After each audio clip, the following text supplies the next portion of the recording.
कई लोग कहते हैं श्राद्ध पक्ष में गाड़ी नहीं लेना चाहिए, कोई कहता है श्राद्ध पक्ष में सोना नहीं लेना चाहिए, कोई कहता है श्राद्ध पक्ष में ये कोई अच्छे कार्य नहीं करना चाहिए, मकान का सौदा मत करो, गाड़ी मत लो, ये मत करो, वो मत करो।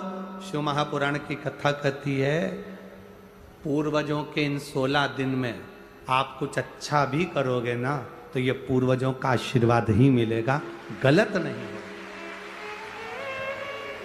वो तो लोगों ने पितरों को हुआ बना दिया, लोगों ने पितरों को भूत बना दिया, लोगों ने कह दिया ये पितर पितर तो भूत हो गए, प्रेत हो गए ना। अभी कथा में आपने सुना था सबसे सुंदर लोक कौन सा बताया? जम के बोलो जरा। कौवा कैसा था? आर्यमा स्वामी भी सुंदर, कौवा भी सुंदर, पितर लोक में जितने पितर रहते हैं वो बड़े सुंदर रहते, बड़े सुंदर।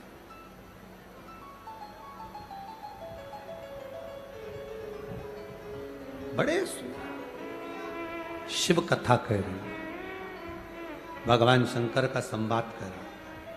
पार्वती मैया अपने नानी जी के यहां गई। जैसे ही पहुंची पार्वती मैया पितृलोक में,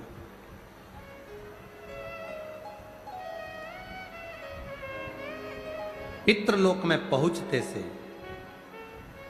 पार्वती जी ने क्या देखा कि वहां बहुत सारी कुसा रखी हुई। क्या रखी हुई है? कुसा। कुसा देखिए आप, डाब, कुशा। जब पितरों को जल दिया जाता है तो कुशा का बड़ा मूल महत्व होता है, बड़ा कुशा का बड़ी मूलता होती है। पार्वती जी ने देखा कि यहां कुशा रखी हुई है। भ्रम पैदा हुआ मां पार्वती के हृदय में, थोड़ा सा प्रश्न आया मां पार्वती के चित्त में, थोड़ा सा प्रश्न। पार्वती जी जैसे ही अंदर पहुंची, पहुंचते से उन्होंने जो कुशा देखी, डाब देखी, और कुशा को देखकर मां पार्वती जी ने पूछ लिया पितरों से, नाना, ओ नाना जी। अब पितरों के देवता आर्यमा स्वामी बैठे थे तो उन्होंने शब्द सुना पार्वती जी का। शब्द सुनकर माता पार्वती जी के पास में आर्यमा स्वामी आए और पूछा, माता पार्वती आप क्यों आवाज लगा रही हो, क्या हुआ है? आप आवाज क्यों लगा रही हो, हुआ क्या? पार्वती जी ने कहा, मैं मेरे नाना के घर में आई हूं, पर इतना सारा कुशा रखा देखा है, डाब रखा देखा है, तो मैंने पूछा कि ये कुशा, ये डाब क्यों रखा? देखो, सनातन हिंदू धर्म में जो कुशा होती है, जो डाब होता है, साल भर अपने घर के अंदर कहीं ना कहीं इस कुशा को, इस डाब को संभाल कर रखना चाहिए। उसका कारण क्या बताया है? तो यहां पार्वती जी से स्वयं आर्यमा स्वामी कहते हैं, सुनो पार्वती माता,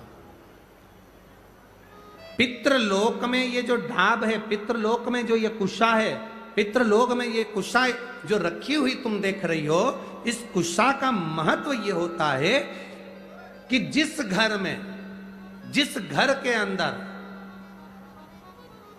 कुशा रखी होती है, उस घर पर पितरों की कृपा दृष्टि सदा बनी होती है। वहां दुख, तकलीफ, कष्ट नहीं आता। पर कुशा रखने का स्थान, 3 जगह कुशा रखने का स्थान दिया है। कितनी जगह दिया है? जम के बोलिए। 3 जगह पर कुशा रखने का स्थान दिया है। आप अपने ध्यान में रखिएगा। देव पितर जो शिव महापुराण की कथा चल रही है, इससे आपको सीखना है और जनमानस तक आपको ये चीजें रखना है, जिससे हमारा सनातन धर्म में ये बात मालूम पड़े कि कुशा का महत्व क्या है, कुशा कहाँ रखी जाती है और कुशा के जल से तर्पण क्यों दिया जाता है। ये बहुत समझने वाली बात है। तीन जगह पर कुशा का महत्व बताया गया कि कुशा को तीन जगह पर रखा जाए। पहला, अपने घर के दरवाजे में जहां से अपन प्रवेश करते हैं, उस प्रवेश के द्वार के प्रवेश द्वार से कुछ दूरी पर कोई फोटो लगा हो, कोई चित्रपट लगा हो, कोई जगह हो ऐसी जहां तुम कुशा को अंदर प्रवेश करते समय कुछ दूरी पर उस कुशा को आप राइट भाग की ओर रख दो। घर में प्रवेश करते हैं, उस द्वार से कुछ दूरी पर डाब कुशा रख सकते।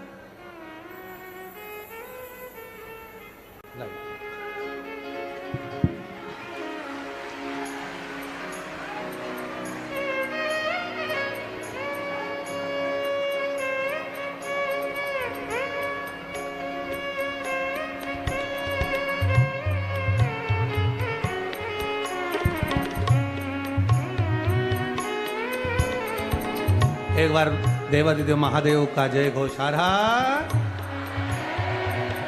ये दो बालक बाबा की कृपा से कई वर्षों के बाद हुए। एक बार जोरदार ताली बजाएं।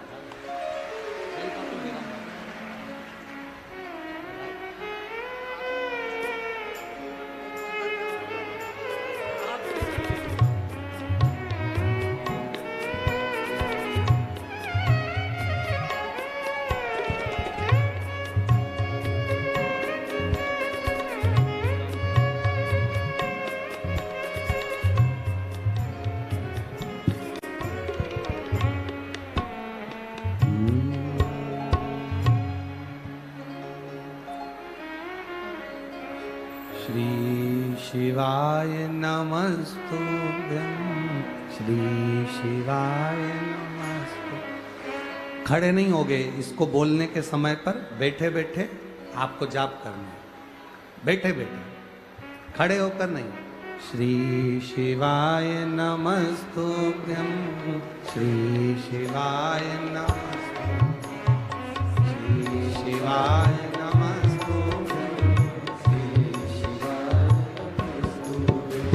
श्री शिवाय नमस्तुभ्यं, श्री शिवाय नमस्तुभ्यं,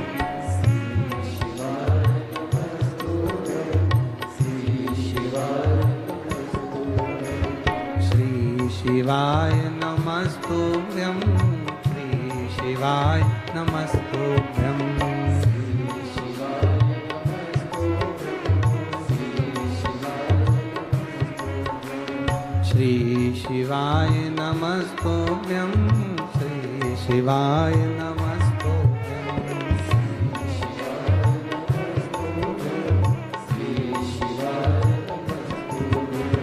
श्री शिवाय नमस्तुभ्यं, श्री शिवाय नमस्तुभ्यं, श्री शिवाय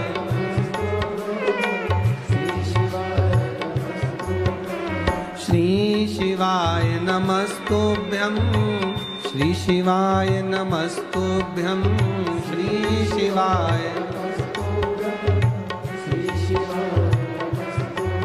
ओ श्री शिवाय नमस्तुभ्यं, श्री शिवाय नमस्तुभ्यं,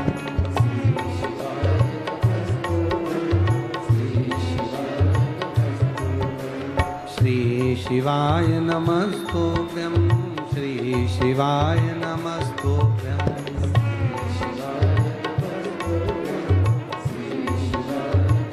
हर हर महादेव।